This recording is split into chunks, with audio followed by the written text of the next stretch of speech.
주님 다시 오실 때까지 우리 찬양 드리시고 강의 시작하도록 하겠습니다. 주님 다시 오실 때까지 나는 이 길을 가리라.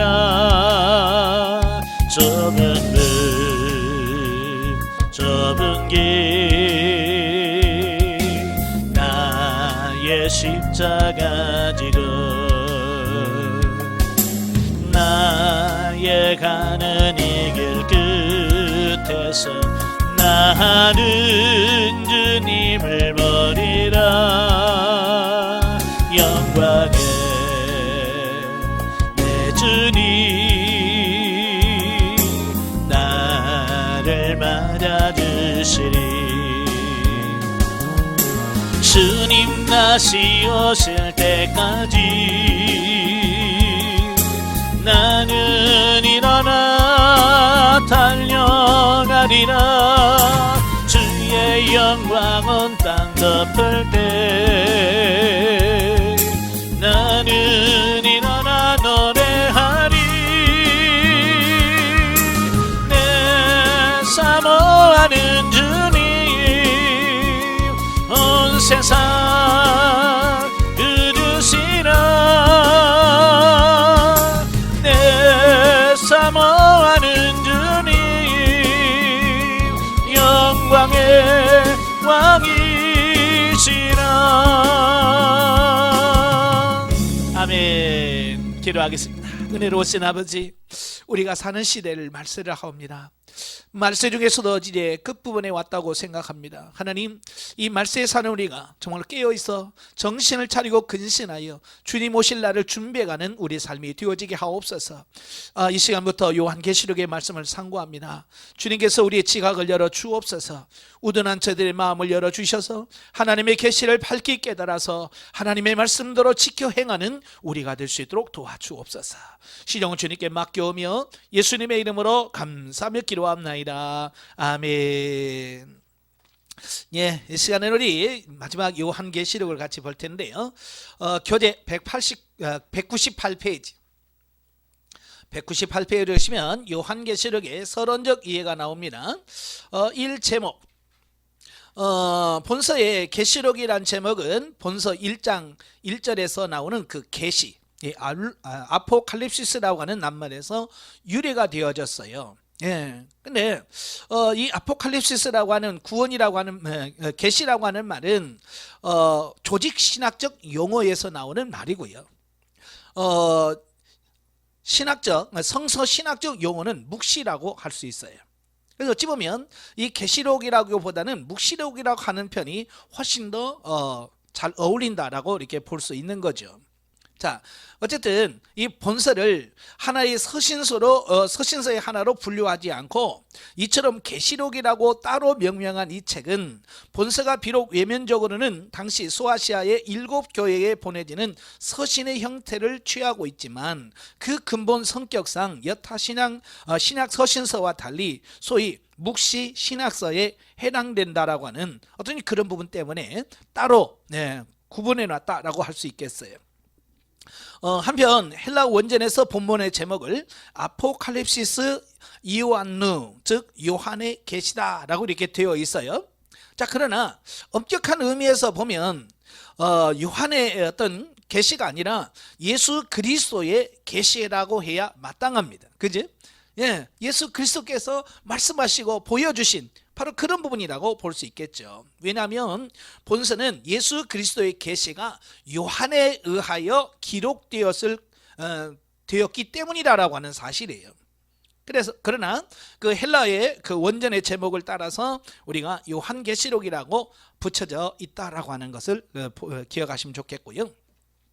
199페이지에 보면 이 저자, 본서의 저자가 요한이라는 사실은 먼저 본서 자체가 내증을 하고 있어요. 자, 그런데 문제는 그 저자 요한이 자신을 단지 예수의 종으로만 소개하고 있어서 이 요한이 누구인지에 대해서는 다소 논란이 있을 수 있다라고 하는 사실이에요. 왜냐하면 이 요한이라는 이름과 관련하여 떠오를 수 있는 당시의 대표적인 인물이 많다는 거예요. 쉽게 말하면 요한이라고 하는 말은, 이름은 그 유대인의 사회상에서는 너무 흔한 이름이에요. 지금도 미국이면 존이라는 이름이 많잖아요. 다 그 요한에서 나온 말들이거든요. 이름이 그러니까 많아요. 성경에서 나온 이름만 봐도 많아요. 예, 대표적인 인물로 보면 사도 요한이 있어요. 예, 사도 요한이 있고 또 마가 요한이 있습니다. 그리고 소아시아의 예언자인 요한 등이 있기 때문이다.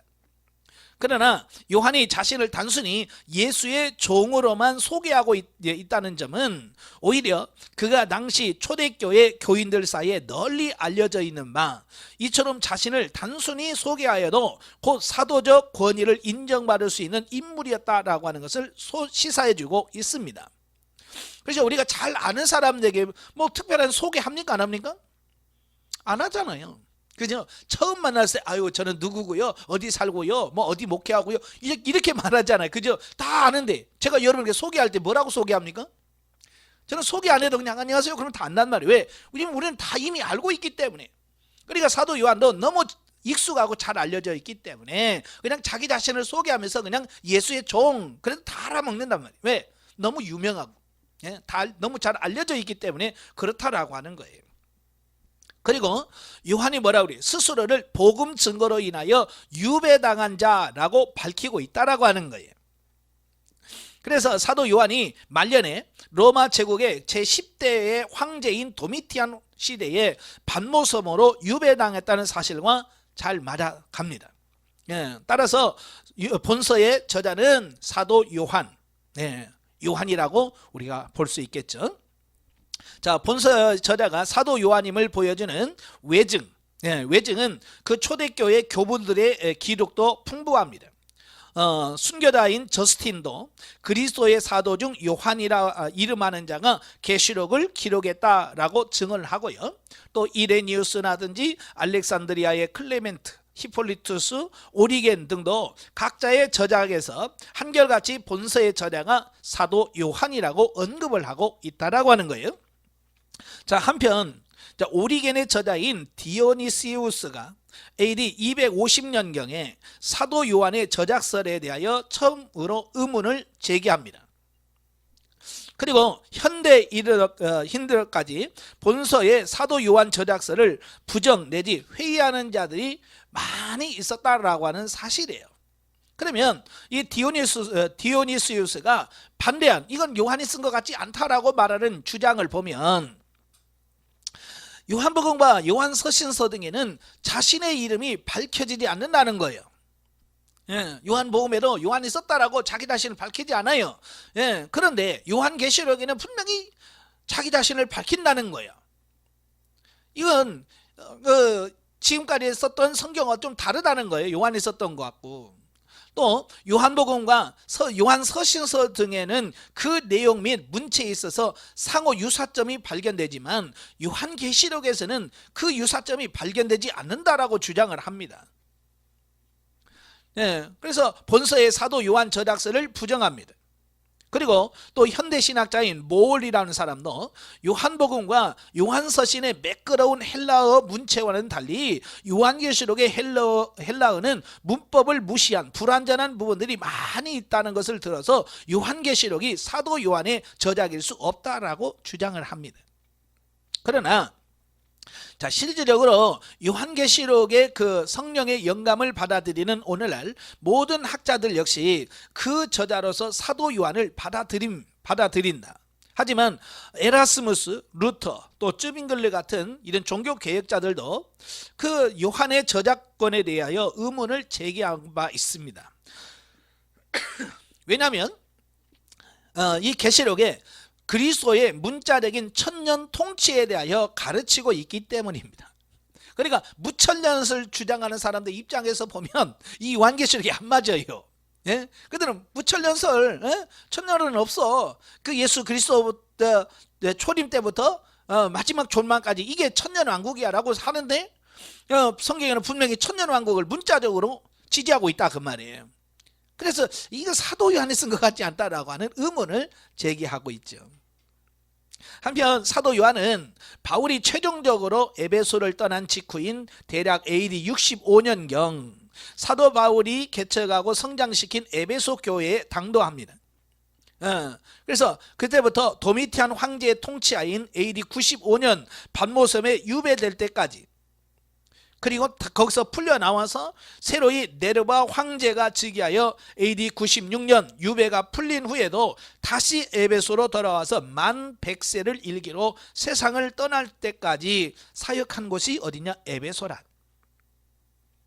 그는 그 어느 사도보다도 오랜 세월 동안 천수를 누리며 장수하다가 100세를 넘긴 직후에 에베소에서 소천했다라고 전해집니다. 어찌보면 예수님의 12제자 중에서, 사도 중에서 유일하게 순교하지 않고 마지막 생을 다해서 죽은 사도는 요한이라고 할 수 있죠. 그러나 어찌 보면 요한은 살아있지만 순교하는 삶이랑 마찬가지예요. 예, 죽을 뻔한 이 길을 엄청나게 많이 경험하게 되거든요. 예, 그래서 어찌 보면 이게 사도 바울이 말했던 산재물, 예, 산순교가 바로 요한의 삶이 아닌가라고 우리가 볼 수 있죠. 그러니까 꼭 죽어야만 순교가 아니라 이렇게 살아있으면서도 마치 순교하는 것 같은 신앙생활을 할 수 있다라고 하는 것을 보여준 사람이 사도 요한이다라고 이렇게 볼 수 있겠죠. 특히 그의 말년의 행적에 관한 전설로 다음과 같은 내용이 이 제롬이라고 하는 사람의 기록에 남아 있어요. 그는 이제 연로하여서 심히 쇠약해졌다. 그래서 에베소의 제자들이 그의 가르침을 흠모하여 그를 강단에 올려 누워두면, 앉아있을 힘도 없어서 강대상에 뉘어놓는 겁니다. 그러면 그는 소자들이여 서로 사랑하라 라는 교훈만 계속 반복했다라고 하는 거예요. 그래서 제자들이 조심스럽게 물었대요. 스승님, 어찌해서 같은 말씀만 반복하십니까? 그죠? 말씀을 듣는 입장에서는 좀 새로운 말, 그렇잖아요? 새로운 설교, 이런 걸 하면 좋은데 맨날 서로 사랑해라 그 말만 하니까 듣는 사람 입장에서는 좀 그렇겠죠. 그때 요한이 이런 말을 했대요. 이것이 우리 주의 교훈의 핵심이다. 너희가 이것만 온전히 행하면 족하다. 자, 이렇게 말씀했대요. 원래 요한을 보면 그가 젊었을 때 그의 성품을 마가복음에 나와요. 자기 마음에 안 든다고 하늘에서 불을 내려서 저것들 다 태워 죽일까요? 했어요. 그러니까 예수님께서 저희 우리 아들, 벼락의 아들이라고 하는 별명, 보아너게라고 하는 이런 별명을 붙여줄 만큼 성질도 급하고 과격한 사람이 누구냐? 요한이에요. 근데 그가 말년에는 얼마나 그렇게 바뀌었는지 사랑의 사도라고 이름이 바뀌어져요. 참 이런 걸 보면서 우리도 그렇게 젊었을 때 나와 예수 그리스도를 믿고 변화되어진 우리의 모습, 그게 나와야 되지 않을까? 아시겠죠? 여러분도 사랑의 목사님이라고 하는 별명이 여러분에게 붙여질 만큼 사랑이 풍성하시길 바랍니다. 자, 3번 기록 연대와 장소를 보시면 본서의 기록 연대에 관해서는 본서 자체에 정확한 언급은 없으므로 단정하기 어렵다.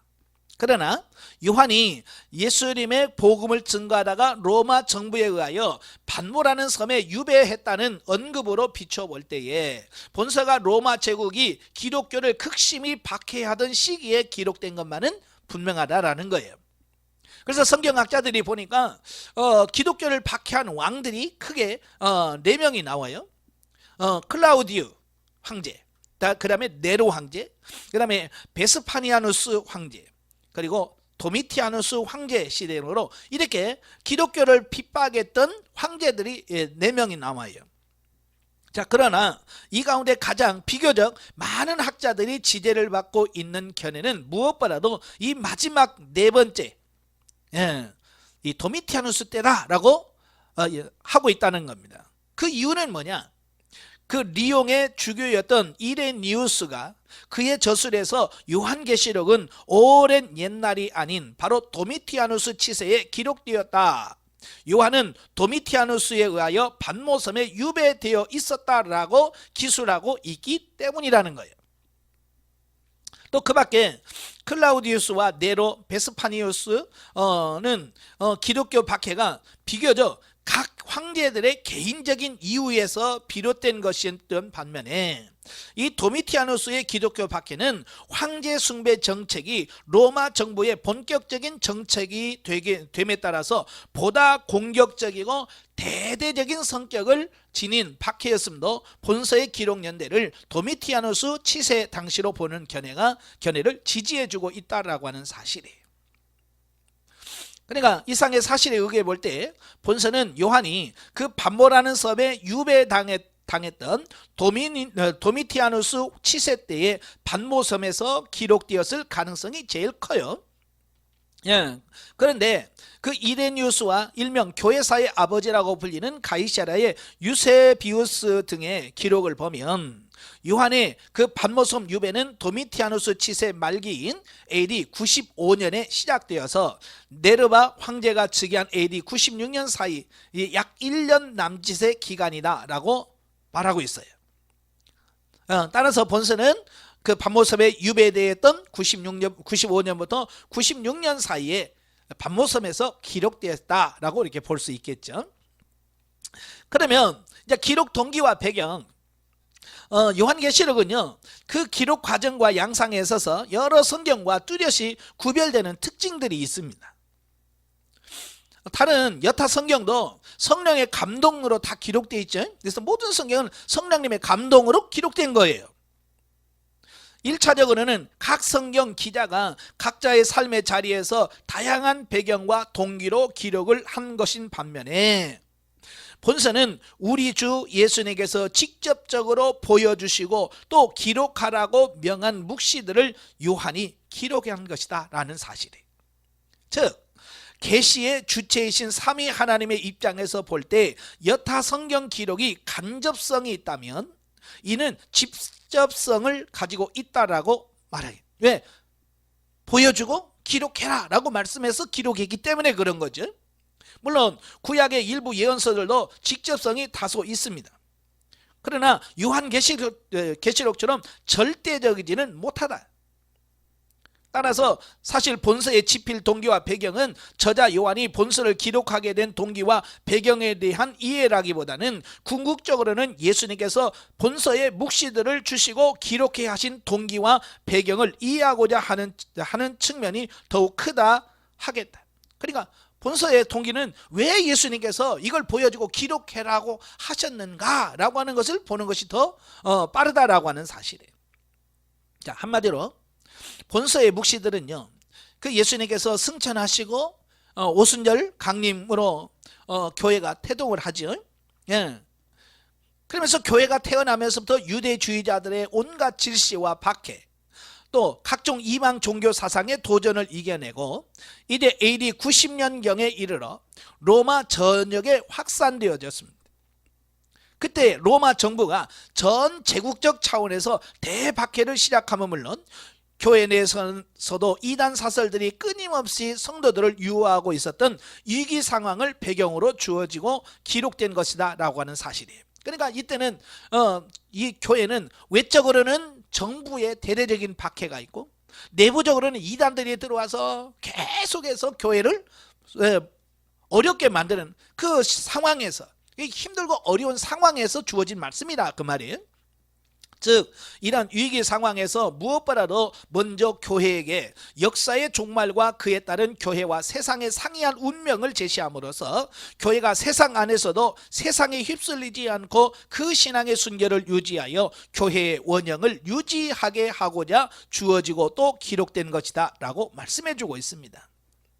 그러니까 지금 이들은 세상에 살고 있잖아요. 그죠? 세상에 힘들고 어려운 상황에 살고 있지만 우리가 세상에 속해서 살지 않고 신앙의 순결을 지켜가도록 하기 위해서 신앙을 지켜라, 믿음을 지켜라 라고 하는 어떤 그런 부분을 강조하기 위해서 본서를 기록했다라고 하는 거예요. 실로 AD 1세기 말의 로마 제국은요 그 절정기를 향하여 치닫는 전무후무한 대제국이었다. 그들은 지중해를 중심으로 한 유럽과 아시아 그리고 아프리카의 모든 문명지대를 장악하고 통치했습니다. 로마 제국은 제국을 평화로이 유지하기 위해서 자신들이 통치하는 식민지에 대하여 유화 정책을 실시하였는 바, 식민지인들의 종교 문제에 관해서도 초기에는 아주 관대했다라고 하는 사실이에요. 여러분, 전쟁 중에서 가장 잔인한 전쟁이 종교 전쟁이에요. 그러니까 종교를 건들면 진짜 치열한 전쟁이 일어나는 거예요. 역사적으로 보면. 그러니까 로마는 많은 나라를 정복해서 자기 피정복 국가로 만들었습니다만은 그 로마 사람도 머리를 잘 쓴 거예요. 이 종교 문제 건드렸다가는 이들이 확 일어나니까 종교는 자유를 주는 거예요. 너희 섬기고 싶은 대로 섬겨라는 자유를 주는 거예요. 예. 왜냐하면 가장 예민한 부분이 종교거든요. 따라서 초창기에는 비록 기독교가 로마 당국의 공적인 보호를 받지 못했어도 또 공식적인 박해도 받지 않았습니다. 왜? 종교에 대해서 관대하니까. 물론 그간에도 기독교도들이 끊임없이 박해 위협에 처해 있었던 것은 맞아요. 바울이 그 복음 전하는 것 때문에 엄청나게 많은 고난을 받았잖아요. 그죠? 그러나 그 같은 박해는 로마 제국 전체의 공식적인 종교 정책에 의한 것이 아니라 각 지방의 유대인들의 사주에 따라서 지방 로마 정부 차원에서 그것도 미온적으로 집행된 것입니다. 그러나 시간이 지나면서 점차 기독교가 로마 제국의 전역으로 급속히 확산됨에 따라서 기존 이방 종교와 충돌하게 되고요. 마침내 제국 차원의 경계의 대상이 되었다라고 하는 겁니다. 그러니까 처음에 기독교가 로마에 크게 큰 영향을 끼치지 못했어요. 왜? 작으니까. 근데 시간이 지나면서 기독교가 로마 전 지역에 확산되면서 이제 큰 어떤 단체가 이루어진다는 거예요. 그러니까 국가에서도 긴장하겠죠. 왜? 세력이 커지니까. 그 중에 네로는 AD 64년에 발생한 로마시의 대화재 책임을 기독교도들에게 전가시켜서 무수한 기독교인들이 투옥하고 학살을 당합니다. 그러나 네로의 박해는 야만적이고도 격렬하긴 했어도 조직적인 것은 아니었어요. 극히 개인적이고 즉흥적이었습니다. 또한 그 박해도 로마시에 한해서만 그게 이루어진 거예요. 그런데 이 10대째 황제인 도미티아누스 황제는 전 제국에 대한 황제권의 확립의 일환으로 평소 사회에 미치는 종교적 영향력이 막대함을 잘 알고 있었던 자로서 스스로를 신격화하여 로마의 지배하에 있던 모든 사람들로 하여금 자신을 숭배하도록 하는 정책을 공식적으로 채택하게 되었다라고 하는 사실이에요. 그러니까 로마는 이 무능한 황제, 또 황제들의 그 잘못된 정치 이런 것 때문에 이 로마 사람들로부터 황제의 권위가 땅에 떨어집니다. 왜? 네로 같은 이상한 황제가 안에서 막 분란을 일으키고, 그 뒤에도 뭐 클라우디오 이런 황제들이 나타나서 정치를 잘 못했어요. 그래서 이 황제의 어쩌면 권위라든지 이런 게 많이 떨어졌습니다. 그때 이 도미티아누스가 이 전 제국을 장악하려면 이 황제의 권위가 커야 돼요. 그래야 이게 통치가 되잖아요. 그래서 자기의 권력 이걸 키우기 위해서, 영향력을 키우기 위해서 뭘 주장하냐면 황제는 신이다. 황제를 신으로 섬겨라. 그건 뭐 옛날부터 있었어요. 옛날부터 있어 왔어요. 바울 때도 이미 있었고요. 그렇지만 이렇게 본격적으로 국가 정책으로 그걸 장려시키지는 않았어요. 그냥 자유에 맡겼어요. 근데 이 도미티아누스는 이걸 아예 공식적인 정책으로 채택을 하게 되는 거예요. 그래서 모든 종교가 그들이 예배할 때 이 황제에게 먼저 인사하고 절하고 기도하고 그 다음에 자기 신을 섬기게 만들어버리는 거예요. 마치 일제시대의 신사참배와 유사한 거예요. 그러니까 우리가 이제 벌써 국가에서 어떤 행사를 하려면 제일 먼저 하는 게 뭐예요? 국가 의례잖아요. 다 같이 일어나서 국회 경례하겠습니다. 그래서 국기 경례하고 그 다음에 애국가 대창하고 하잖아요. 마찬가지로 그들의 황제에게 먼저 예의를 갖추고 그 다음에 자기들의 종교를 섬기도록 만들었어요. 일반 종교들은 아무 문제가 안 돼요. 왜? 그들은 다신교들이잖아요. 그죠? 신이 많으니까 뭐 이거 뭐 신으로 섬기는 뭐가 나빠? 그러니까 문제가 안 돼. 근데 문제가 되는 종교가 딱 둘이 있었어요. 바로 유대교와 기독교예요. 왜? 이들은 신은 단일신, 하나님밖에 없다는 신앙이 가지고 있기 때문에 그런 거예요. 근데 워낙 이 도미티아누스가 강하게 하니까 결국 유대교도 굴복했어요. 유대교도 이건 국민의 내다, 마치 신사참배처럼 그걸 수용해 버렸어요. 남아있는 게 기독교예요. 기독교만 끝까지 목숨 걸고 이건 아니다 라고 반대를 하는 거예요. 그리고 황제 입장에서는 얼마나 기독교가 미웠겠어요. 그죠? 그냥 좀 따라주면 좋을 텐데 안 따라주니까, 그래서 본격적으로 기독교에 대한 박해를 하기 시작했다라고 하는 겁니다. 그래서 조직적이고 대대적인 공식적 박해에 직면하게 됐다라고 하는 겁니다. 한편 당시 로마의 그 정치의 중심지였다면 당시 행정구역상의 구역상으로는 아시아주였던 소아시아 지역은 경제와 문화의 중심지였다.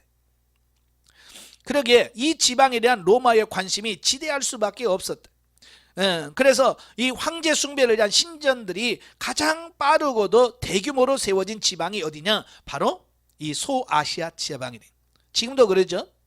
이 경제, 문화, 이것은 누구 눈치를 많이 보냐면 정치권의 눈치를 많이 볼 수밖에 없어요. 왜? 그들의 어떤 입김에 따라서 이게 달라지기 때문에 그렇습니다. 그래서 이 소아시아 지방의 전통적인 종교는 헬라 또는 페르시아의 영향을 받은 범신론과 다신교였죠. 그래야 그들은 굳이 로마 황제 숭배 정책에 갈등을 일으키지 않았어요.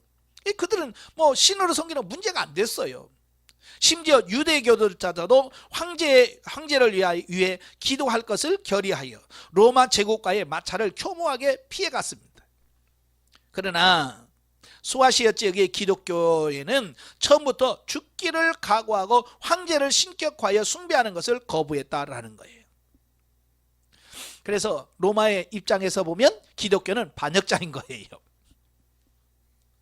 자, 이처럼 소아시아 지방에서 시작된 전 로마 제국의 차원의 기독교에 대한 박해는 도미티누스 이후 황제들이 그 정도의 차이는 있으나 황제 숭배 정책을 계속 고수함에 따라서 AD 313년 그 콘스탄티누스 황제가 밀라노 칙령을 내리잖아요.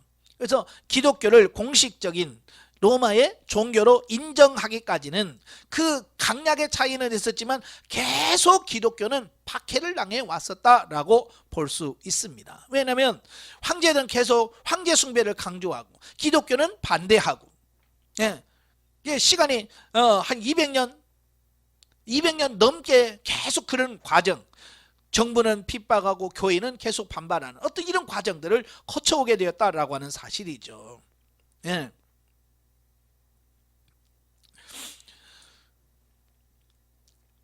본 계시의 묵시는 바로 이처럼 이래 소리도 없이 닥쳐오는 거대한 노도 같은 교회에 대한 전 로마 제국 차원의 박해가 서서히 격해지기 시작하는 시점에서 대종말의 묵시들을 제시함으로써 교회의 궁극적인 구원과 승리에 대한 성도의 확신과 인내를 촉구하기 위해서 소아시아의 7교회를 그 형식적 수신자로 하여 당시의 소아시아의 일반은 물론 제국 전역의 모든 교회, 나아가 궁극적으로는 전 시대의 교회에게 주어지고 또 기록되었다라고 보는 겁니다. 그러니까 지금 많은 정부의 핍박 때문에 많은 사람들이 갈등하고 있을 거 아니에요. 그죠? 이거 끝까지 예수 믿어야 되나? 아니면 나도 그냥 포기하고 다시 옛날로 유대교로 가야 되나? 뭐 이런 갈등들이 많겠죠. 그래서 그런 고난 중에 이건 이겨야 돼, 이건 극복해야 돼, 끝까지 믿음을 지켜야 된다라고 하는 것을 그 성도들로 하여금 다짐하고 신앙에서 떠나지 않도록 하기 위해서 이 본서를 기록했다라고 하는 거예요. 한편 본서는 1차적 수신자인 소아시아 지역 및 로마 전역의 초대교회들은 로마 제국의 박해 이외에도 오히려 더욱 심각할 수 있는 중대한 내부적 도전에 직면하게 됩니다. 그것은 바로 그리스도와 사도들을 직접 목표가 했던 신앙의 제1세대들이 점차 사라지고 2세대, 3세대들이 교회의 주류를 형성하게 되면서 교회가 처음 지녔던 신앙의 열정과 성도들 간의 사랑이 점점점 이뤄져 가고 있다는 거예요. 또 복음의 진리에 배치되는 이단 사당들이 계속해서 나오게 되고, 또 교회 안에서조차도 타락한 이런 모습들이 점차적으로 생겨나게 되어지는 거죠. 사도 중에서 유일하게 지금 요한만 남아있는 상태고요. 그래서 이러한 폐단을 가져온 대표적인 이단의 부류가 곧 니골라당이에요. 이들은, 성도들은 이미 예수 그리스도의 보혈로 죄심을 받았으므로 육신의 죄를 더하여도 문제될 것이 없다라고 주장을 합니다. 그래서 거리낌 없이 우상숭배와 부도덕적인 행위를 일삼는 자들이었다라고 하는 겁니다. 지금도 구원파가 그러지? 우리는 이미 구원받았어. 이제 구원받았으니까 나는 죄와 상관없어. 죄를 지어넣어. 우리는 구원받는 데 지장이 없어라고 주장한다 그 말이에요. 그러니까 나는 이미 구원받았기 때문에 우상숭배도 돼. 자, 이렇게 주장하네요. 따라서 이들의 눈에는 교회가 황제숭배에 대항하여 순교까지 당하는 것은 무모하고 어리석게 비추었다. 그렇죠? 뭐 굳이 그렇게 죽으면서 그걸 지킬 이유가 뭐 있어? 그냥 대충 이렇게 하면 되는 걸. 자, 그런 거죠. 그래서 그들은 기독교인들로 이교 사회에 살고 있는 한 그 사회의 문화와 풍습 등을 동화되어야 한다라고 주장하고, 기독교 정통 교리와 신앙의 순수 신앙을 위협하게 되어집니다. 그래서 그들은 뭐야? 그냥 지혜롭게 믿어. 우리 가끔 여러분 듣죠? 친구들 만나면, 예수 안 믿는 친구들이 뭐라고 그래요? 여러분들에게? 야, 그렇게 광신적으로 믿지 마라. 그냥 대충 믿어. 여러분 그런 말 들어봤어요? 안 들어봤어요? 저도 옛날에 많이 들었어요. 군대 있을 때. 너 굳이 뭐 그렇게 꼭 교회 나가야 되냐? 대충 바쁘면 안 나갈 수도 있고 뭐 그러지, 꼭 그렇게 믿으려냐? 라고 말한다 그 말이에요. 지금 그들도 말하는 거예요. 야, 유별나게 그렇게 믿을 필요 없네. 뭐 죽으면서까지 예수 믿어야 할 이유가 뭐 있어? 자, 그러면서 그 교인들, 정말 믿음을 지키는 사람들을 넘어지도록 유도하고 있다 그 말이에요. 그래서 이 상에서 보듯이 AD 1세기 말엽에는 소아시아 지방의 교회는 물론 모든 초대교회가 외부적으로는 로마 제국의 박해가 있고요, 또 내부적으로는 믿음의 퇴보와 이단의 준동이라고 하는 양대 위협에 직면해 있었다. 이러한 와중에서 혹자는 박해가 두려워서 배교하거나, 혹자는 처음에 지녔던 것과 같은 열성적 믿음과 사랑을 잃어버리고 그만 이단에 미혹되어 타락하는 상황이 연일 속출되고 있었다라고 하는 겁니다.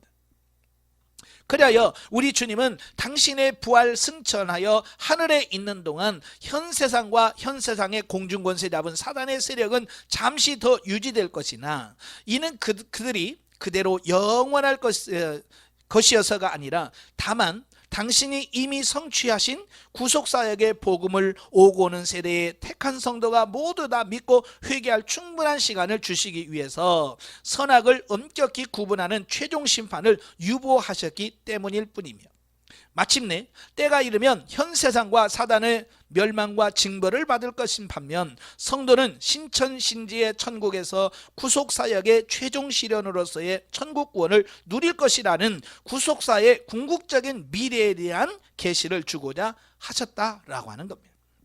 그러니까 갈등을 겪고 있는, 야, 이거 정말 끝까지 믿어야 되냐 아니냐 라고는 갈등하고 있는 성도들에게 바로 우리는 끝까지 예수 그리스도의 재림 때까지 우리 신앙과 믿음을 지켜야 된다라고 하는 것을 확증시켜주고, 그걸 붙들기 위해서 보험서를 썼다라고 하는 거예요.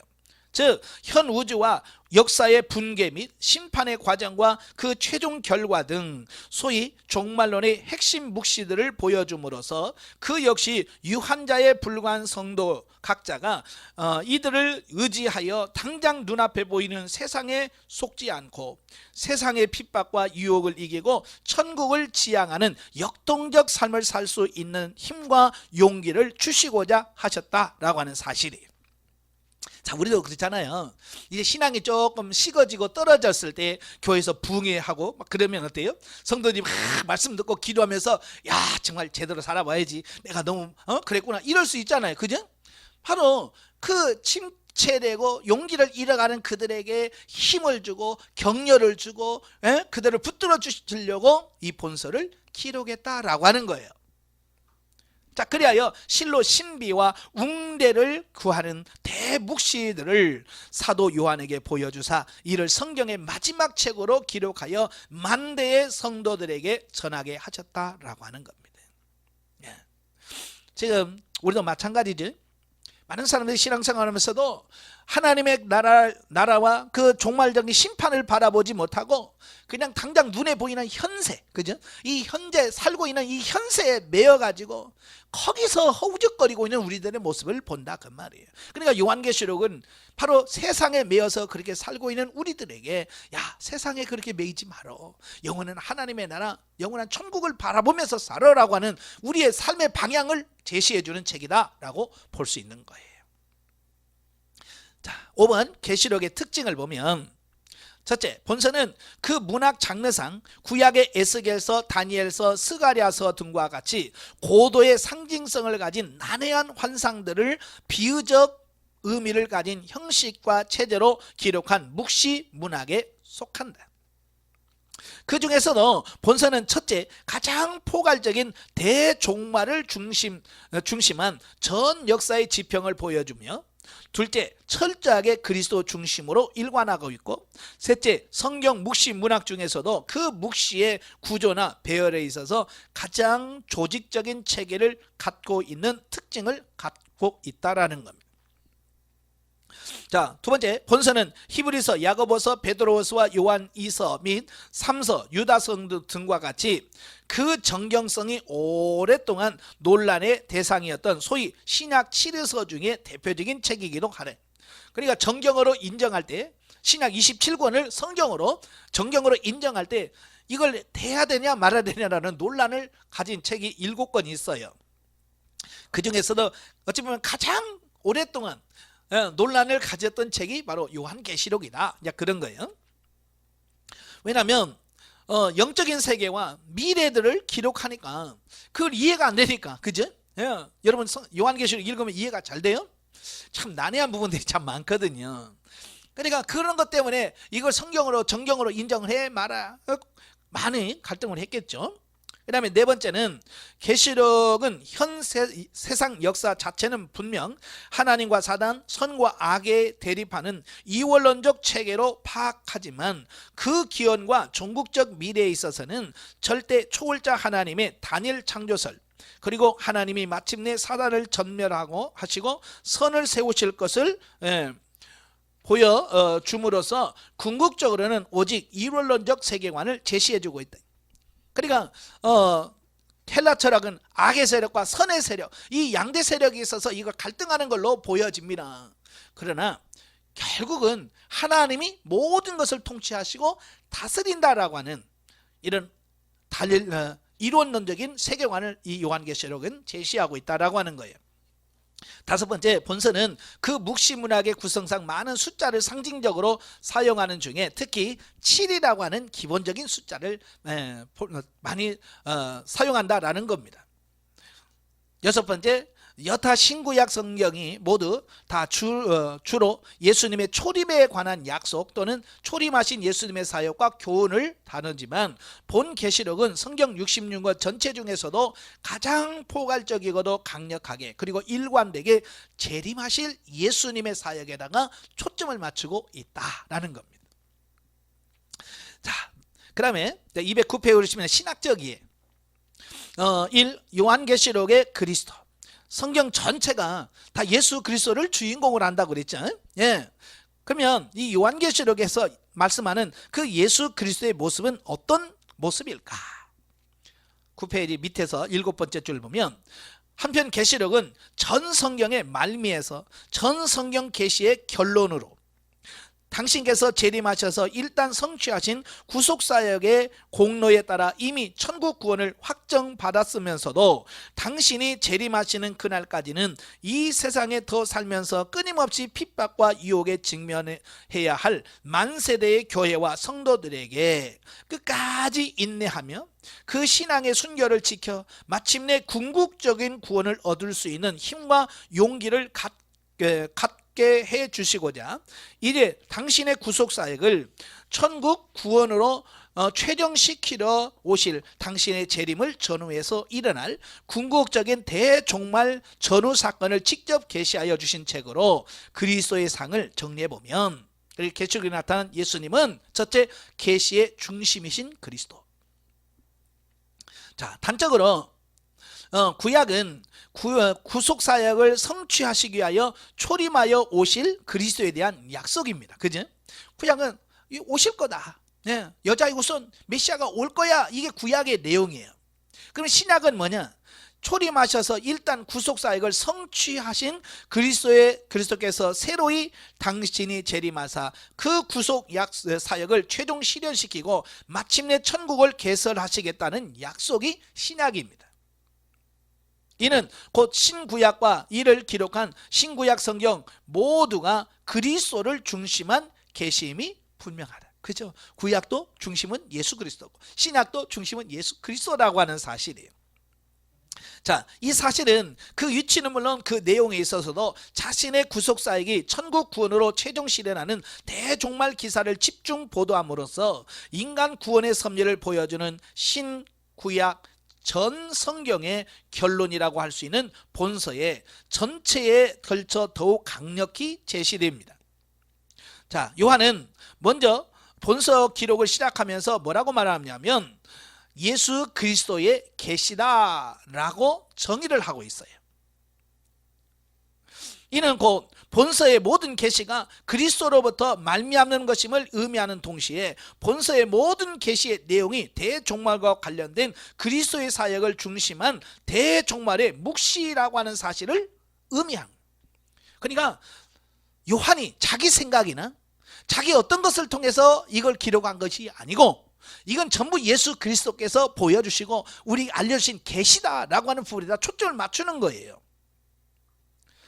사실 본서는 성육신 하셔서 십자가의 대속순환을 성취하신 후 하늘에 승천하시어 계시는 그리스도로부터 시작해서 그분께서 말세에 하나님으로부터 전권을 이원받아 대종말 전후 사건을 주도하실 것이라는 내용의 묵시들로서 그 본론부가 구성되며 마침내는 이러한 묵시의 내용들을 당신이 재림하셔서 필히 실현하실 것을 재선포하는 말씀으로 끝을 맺고 있다라고 하는 겁니다. 예, 그러니까 모든 계시의 중심은 예수 그리스도다. 두 번째는 재림하실 그리스도. 계시록의 요체는 세상 끝날 바로 그 순간에 끊임없이 사단의 사주를 받은 세상의 핍박과 유혹에 직면해야 할 교회에게 당장의 고난에 굴복하지 말고 그 신앙의 순결을 유지할 근거와 힘을 주기 위해서 궁극적인 대종말 전후 사건에 대한 묵시를 주는 것이에요. 자, 이 대종말은요, 우리 주 예수의 재림을 기점으로 해서 전개되어집니다. 예. 그래서 이 종말은, 대종말은 어디부터 시작되냐면 예수 그리스도의 재림으로부터 시작되어지는 거예요. 즉 예수님의 재림은 그 전개 순서상 대종말 전후 사건의 중심일 뿐만 아니라 이제 당신이 초림하셔서 일단 성취하신 구속사역을 믿고 회개한 신구약 성도 모두에게는 그 구속사역의 최종 실현으로서 천국 구원을 반대로 끝내 회개하지 않는 자에게는 태초부터 이미 선언한 형벌을 최종 실현시키기 위하여 오시는 것으로서 대종말 사건의 전체의 궁극적인 목적과 직결된 핵심 사건이기도 하다. 자, 예수님의 재림을 통해서 영원한 구원과 영원한 형벌이 갈라진다라고 하는 거예요. 자, 그래야 자연히 대종말 사건의 묵시를 보여주는 계시록은 우리 그리스도의 재림을 중심으로 이에 여러 측면을 입체적으로 제시하는 양식으로 전개되고 있는 바, 우리는 무엇보다도 본서에서는 우리 주 예수 그리스도의 측면 중에서 재림주로서의 측면에 집중하게 된다. 왜냐하면 예수님의 재림이 구속사의 완성이기 때문에 그래요. 한편 계시록을 재림하실 그리스도를 묘사함에 있어서 주께서 초림하셨을 때의 구속주로서의 그리스도의 모습과 뚜렷이 대조되는 심판주로서의 모습을 가지고 오실 것을 강력히 반영하고 있습니다. 그래서 예수님의 초림은 우리를 구원하시기에 오시잖아요. 그죠? 구속사역을 이루시기 위해서 오셔. 그래서 흠없고 순전한 어린 양의 모습으로 비천하고 겸손한 모습으로 오셨어요. 그러나 두 번째 재림은 그런 예수님이 아니라 이제는 심판주로 오시는 거거든요. 예, 심판주로 오시니까 예, 그 모습부터 달라요. 그래서 영광 중에 재림하시는 어떤 이런 모습을 보게 되죠. 예, 예전에 제가 어렸을 때 그 암행어사라고 하는 그 드라마가 있었어요. 이정길이 그 암행어사 맙해가지고 출도야 그러잖아요. 제가 어렸을 때 참 재밌게 봤거든요. 자 보세요. 암행어사가 처음 그 관리가 그 사또들이 정치를 잘하나 못하나 보러 갈 때 어떤 모습으로 갑니까? 안 보셨어요? 찢어진 삿갓에 그냥 허름한 옷 입고 가잖아요. 그죠? 가서 정말 이들이 잘하나 이렇게 쳐다봅니다. 예. 그래서 실정을 다 파악한 다음에 마지막에 그 사또를 심판하러 갈 때는 이제 왕이 내린 하산 그 꽃 있잖아요. 꽃을 두 개 딱 꽂고 옷도 그 사또 그 암행어사 옷 딱 입고 마패 들고 당당하게 가잖아요. 그러니까 처음에 알아볼 때 가는 모습과 나중에 심판하러 가는 모습이 달라요. 아마 계시록을 봤나 봐요. 예. 예수님도 그래요. 우리를 구원하러 오시는 아주 초라한 모습으로 오셨어. 그죠? 예. 마구간에서 태어나. 그러나 재림으로 오실 때는 다르다는 겁니다. 또한 그리스도께서 재림하사 취하실 심판주로서의 모습에는 이중성이 있다. 즉 성도에게는 심판을 통하여 천국 구원을 주시는 구원자가 되시는 반면에 사단과 불신자들에게는 심판을 통하여 형벌을 주시는 징벌자가 되신다. 그게 같은 주님인데도 구원받은 자들에게는 구원주로, 예? 믿지 않는 자들에게는 심판주로 오신다라고 하는 부분을 보게 돼요. 그래서 저와 여러분들이 예수님을 어떤 주님으로 맞아들일 건가? 예? 구속주로 맞아들일 것인가? 아니면 심판주로 맞아들일 것인가? 라고 하는 부분은 굉장히 중요한 거예요. 여러분 뭘로 맞아들이실래요? 예? 우리를 구원하시고 완성하신 예수님, 예? 그분으로 여러분이 맞아들이시는 여러분들이 되셔야 되겠죠. 자, 두 번째 요한계시록의 신학적 주제. 요한계시록에는 참 많은 내용들이 나와 있어요.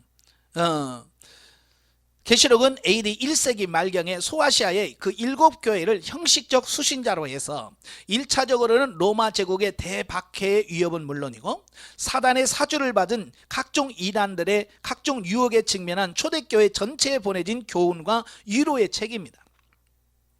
그리고 궁극적으로는 그 역시 사단과 세상의 시련에 직면해야 할 만세대의 교회에게 주어진 교훈과 위로의 메시지이기도 하다. 즉 여러 교회가 교회로서의 가져야 할 바른 자세에 대한 교훈을 최종 수여함에 주음하여 교회가 이 세상 속에서 주님이 재림하시는 그날까지 당장에 닥쳐오는 세상의 핍박과 미혹을 이기고 꿋꿋이 이제 제시된 교회로서의 본연의 자세를 유지하게 해줄 근본적인 원동력이 되게 하사 만세의 대환란을 거쳐 죄로 오염되어 각종 질고에 쌓인 현 우주와 역사가 마침내 심판을 받아 종결됨은 물론 영복과 영벌이 실현될 신천신지가 새로이 계시될 대종말이 도래하는 그 과정과 결과에 대한 묵시를 보여주고 주는 것은 그 본령으로 하는 책이다. 즉 계시록은 이제 전 성경을 마감하는 입장에서 그 무엇보다도 구속사의 절정의 사건들, 곧 우주와 역사의 궁극적인 미래, 곧 사단이 횡행하며 교회와 성도를 핍박하며 또 유혹하는 현 세상의 종결은 물론이고 새로운 신전신지의 도래의 과정과 결과를 묵시로 보여줌으로써 교회와 성도가 현 세상의 본질과 그 궁극적인 운명을 바로 인식해서 당장의 눈앞에 보이는 시련과 유혹을 극복하고 신앙의 순결을 유지하는 동시에 약동하는 환희 가운데 천국을 소망하는 역동적인 삶을 살 수 있는 근본적인 힘과 용기를 가질 수 있도록 주시는 책이다. 아멘.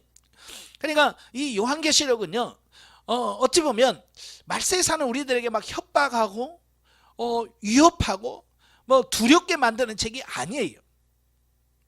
이걸 잘 기억하셔야 돼요. 저도 어렸을 때 그 목사님들이 와서 왜 이렇게 그 종말론 그 강의하면서 이렇게 막 뭐라 할까요? 협박인가? 두렵게 막 이런 걸 너무 많이 주셨어요. 들이 휴거라는 영화, 또 휴거라는 책 보면요 얼마나 무서워요. 그죠? 예? 막 그런 걸 보면서 저는 막 어렸을 때부터 성경 읽다가 요한계시록만 읽으면 두려웠어요. 그래서 성경 쭉 읽다가도 유다서 읽고 요한계시록은 안 읽었어요. 왜? 무서워서 못 읽겠어요. 왜? 너무 공포감을 주고 막 그래가지고요 두려웠어요. 근데요 제가 성장해서 이 성경을 보니까 이 요한계시록은 협박하고 공갈치는 책이 아니에요. 그 고난 중에 살고 있는 성도들에게요 위로와 격려와 소망을 주는 책이에요. 그러니까 여러분도 이 요한계시록을 막 하면서 무섭게 하려고 하지 마세요. 그럴 필요 없어요. 이건 소망을 주는 책이에요. 그러니까 또 사람들은요 워낙 또 거기에 익숙해 있다 보니까 이 소망을 주고 위로를 해주면 에이 너무 심심하네 그래요. 이 계시록을 강의 들으면 막 협박도 하고 막 이렇게 해야 되는데 그걸 안 하면 또 시시하게 받아들여요. 예, 그러니까 어때요? 이 요한계시록 강의를 하려면 많은 사람이 뻥을 많이 쳐요. 왜? 그래야 사람들이 어이구 무서워 그래서 들어주는 것처럼 보일 수밖에 없거든요. 근데 성경은 절대로 요한계시록은 그런 게 아니에요. 이 말세를 살아갈 수 있는 용기와 힘을 주는 소망을 주는 그런 책이라는 거예요. 더욱이 계시록의 이런 원대한 대종말에 대한 계시의 말씀을 신묘한 묵시를 통해서 보여줌으로써 더욱더 강렬하고도 신선하게 교회와 성도들에게 자신들은 물론 전 우주와 역사의 궁극적 미래에 대한 확신을 갖도록 해준다. 이제 이처럼 웅대와 신비를 극하는 계시록의 묵시 기사 전반에 남긴 위대한 주제들을 보면 첫째, 성경은 역사의 전 지평을 보여준다라고 하는 거예요. 그래서 성경은 역사의 시작부터 마지막까지를 쫙 다 보여주고 있더라라고 하는 사실이에요. 그러니까 창세기는 뭐요? 이 세상의 출발을 얘기하잖아요. 그죠? 천지 창조, 또 인간의 범죄, 또 우리 인간이 살아가는 이 역사는 돌고 도는 이런 역사가 아니라 일직선상 직선적으로 진행되고 있다는 거예요. 그래서 직성사관이라고 그래요. 창조부터 예수 그리스도의 종말까지 어때요? 일직선으로 쫙 흘러가는 이 구속의 이런 역사를 보여줍니다. 그리고 마지막이 뭐냐? 대종말 이후에는 신천신지의 새 역사가 계시될 것을 보여줍니다. 그래서 실로 유한자인 인간에게 존재론적 진실에 근거하여 태초에서 종말 그리고 영원으로 이어지는 역사의 전 지평을 계시해주는 진리는 오직 성경밖에 없다라고 하는 거예요. 그러니까 세상의 그 어떤 책도 종말 창세부터 시작해서 종말까지 다룬 책이 성경 말고는 없어요. 두 번째로 전 역사는 하나님의 구속의 장이다. 특히 역사의 궁극적 종말을 보여주는 계시록은 전 성경 계시와 관련하여 역사가 무의미한 시간의 연속이 아니라 초월자이신 하나님의 절대 의지, 더욱 정확히는 예수 그리스도의 구속의 법을 중심으로 해서 현재는 최종적인 심판이 유보되어 잠시 혼재 양상을 보이는 선과 악의 구분이 각각에 대한 심판, 곧 성도의 구원과 악인의 징벌을 위하여 진행되는 역사임을 보여주고 있습니다. 예. 즉 역사는 그 자체가 곧 구속사의 장이에요. 하나님이 우리를 구원해 가시는 그 역사의 장이 뭐냐? 지금 현재 역사다 그 말이에요. 세 번째로 하나님은 그리고 하나님만이 전 역사의 궁극적인 주권자다라고 하는 것을 여기서 보여주고 있고요. 네 번째로 말세에는 감당기 어려운 대환란이 있다. 이걸 말씀해 주고 있어요. 그 다음에 다섯 번째, 그리스도는 반드시 그리고 속히 재림하실 것이다 라고 하는 겁니다. 왜? 예수님의 재림은 대종말 사건의 시작이에요. 아시겠죠?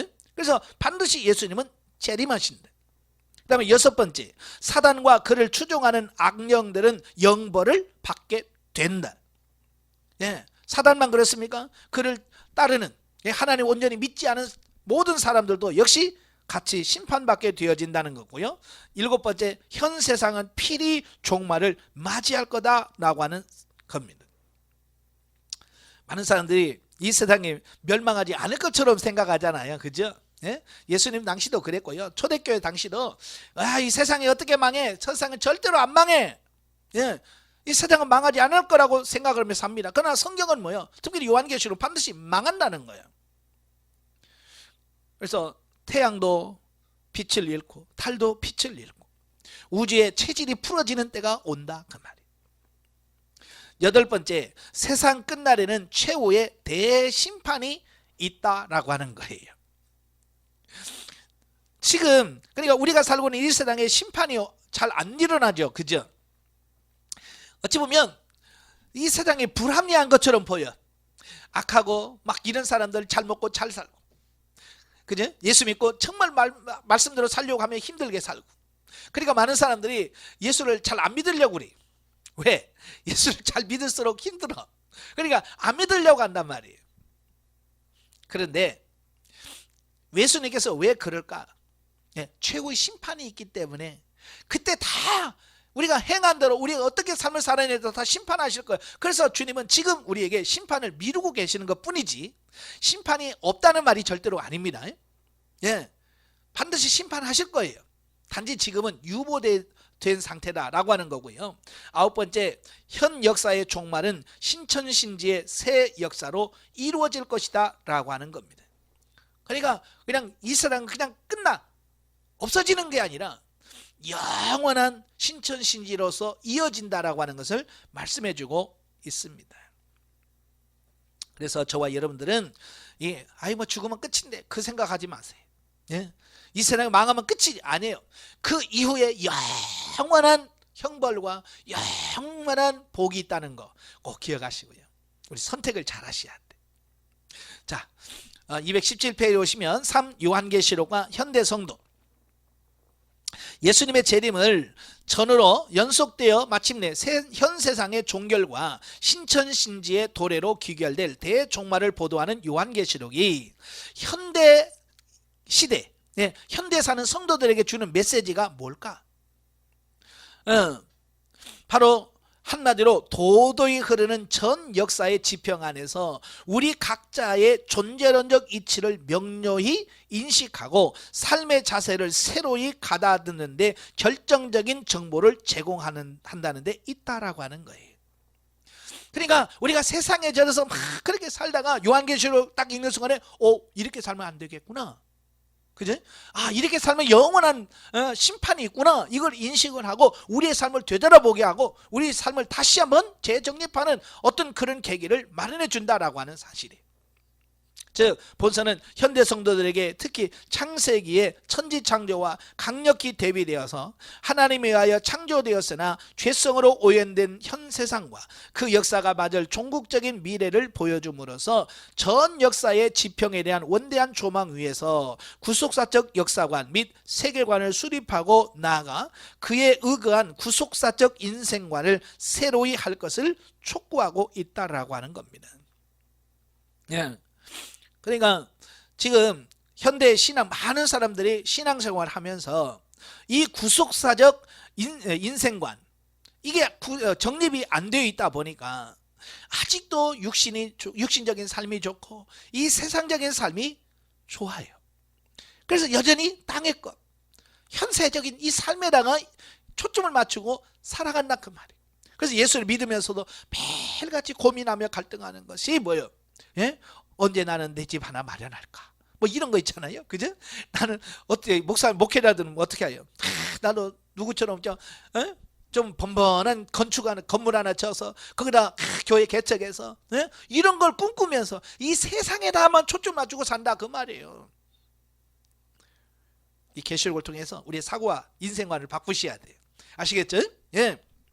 그리하여 본서의 묵시 앞에서 우리는 먼저 역사는 무의미한 시간의 연속이 아니라 예수 구속의 법을 중심으로 태초부터 종말까지 직선적으로 연결되는 구속사임을 먼저 깨닫는다. 그리고 동시에 우리가 호흡하며 살고 있는 이 시대는 이미 예수께서 구속사역을 성취하셨으나 그 최종 시대는 잠시 더 만세대에 택한 모든 백성 모두가 회개할 충분한 은혜의 때를 확보하시기 위해서 유보된 구속사적 과도기일 뿐임을 깨닫는, 그냥 우리는 세월이 흘러가는 것 같지만 이 흘러가는 세월 속에서 지금 하나님께서 구원할 택한 자 수요, 천국에 들어갈 숫자가 차기까지 지금 어때요? 계속 유보하고 있는 거예요. 가끔 보면 아파트 분양한다고 그러잖아요, 그죠? 그래서 그 분양을 예를 들어서 1000세대를 분양한다. 그냥 분양 신청을 막 할 거 아니에요. 그래서 이 신청자가 많으면 종결하잖아요, 그죠? 이제 더 이상 안 받아요 라고 한단 말이에요. 왜? 숫자가 차고 넘치니까. 그러나 예를 들어서 몇 월 며칠까지 모집합니다. 근데 부족한 거예요. 신청자가 예를 들어 1000세대인데 500세대밖에 신청을 안 해. 그럼 500세대가 남아있어. 그러면 뭐예요? 추가 연장합니다. 추가 신청 기간입니다. 그러면서 계속 어때요? 찰 때까지 계속 현수막 붙어 있잖아요. 그죠? 지금 천국이 왜 예수님이 못 오시냐면 지금 천국이 들어갈 숫자가 정해져 있는 거예요. 그 숫자는 정확하게 몰라요. 많은 사람은 14만 4천 명이라 하는데 나중에 7장 하면서 그걸 설명할 거예요. 그건 상징적인 수지. 여러분 14만 4천 명 같으면 이미 지금까지 선지자 숫자만 해도 14만 4천 넘어갈 거예요. 구약의 유명한 신앙인들만 쳐도. 그건 상징적인 수지 실제적인 수는 아니에요. 어느 정도는 모르지만 하나님께서 천국을 개설하시고 그 천국에 들어가서 살아야 될 숫자가 차기까지는 어때요? 예수님의 재림은 계속 수년되어질 거예요. 그래서 중요한 것은 하나님 나라가 문제가 아니라 오늘 천국에 들어갈 우리가 준비가 안 됐다고 하는 거예요. 아시겠죠? 그래서 여러분도 준비해야 되겠고 여러분이 목회하는 성도들도 천국 갈 준비시켜야 돼. 주님 오셔도 그 나라에 들어갈 수 있을 만큼 준비된 택한 자들이 수에 들어갈 수 있는 성도들을 하는 것이 중요한 거예요. 그냥 교회들의 숫자만 늘려가지고 몇만 명, 몇십만 명 이게 중요한 게 아니에요. 저는 보면서 그래요. 그렇게 교회가 몇십만 명 되고 몇만 명 된다는데 왜 예수님은 안 올까? 왜 안 오겠어요? 숫자만 있지 정말 하나님의 나라에 들어가서 정말 구원에 이룰 만한 사람들의 숫자가 적은 거예요. 그래서 숫자에다가 우리가 연연하지 않기를 바라요. 아시겠죠? 자, 또한 현 세상은 그 스스로 완전하거나 영존한 것이 아니라 그 배후에 횡령하는 사단의 죄성으로 오염된 바 하나님의 공의에 의하여 필히 종결될 것인 바 우리가 잠시 이 세상에서 더 살아야 하며 또한 이 세상 안에서 전도자의 사명을 가지고 들어가야 하는 것도 분명하지만 결코 이 세상에 집착하거나 구애되지 않고, 이게 중요한 겁니다. 이 세상에 너무 집착하거나 구애받지 말아야 된다. 오직 천국을 지향하는 순례자의 삶을 살아야 함을 보여준다. 아시겠죠?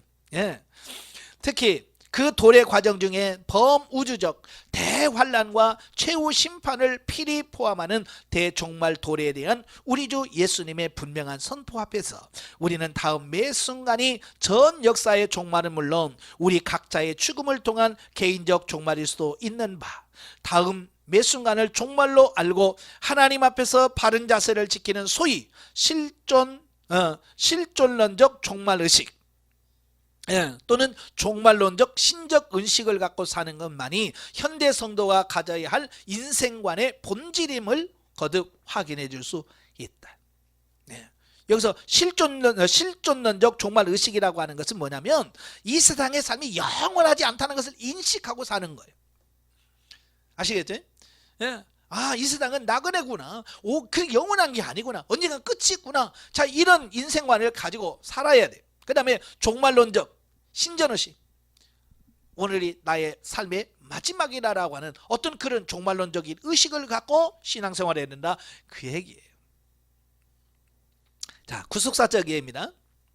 사도 요한은 극악한 핍박의 신비한 영적 세계를 경험하고 하나님의 뜻에 의하여 반모섬에 이끌려 앞으로 이루어질 일에 대한 계시를 받고 영적으로 보고 들은 모든 것을 전할 사명을 받습니다. 하나님은 이미 성경을 통하여 믿음의 선지자들을 통하여 우리에게 말씀하실 뿐만 아니라 각 개인에게도 환경을 통해서 사람을 통해서 가장 합당한 방법으로 말씀하고 계신다라고 하는 겁니다. 이건 무슨 말이에요? 요한에게만 그런 말씀을 하시고 계시하신 것이 아니라 오늘도 하나님은 수없는 사건과 사람들을 통해서 여전히 우리들에게 말씀하고 있다는 거예요.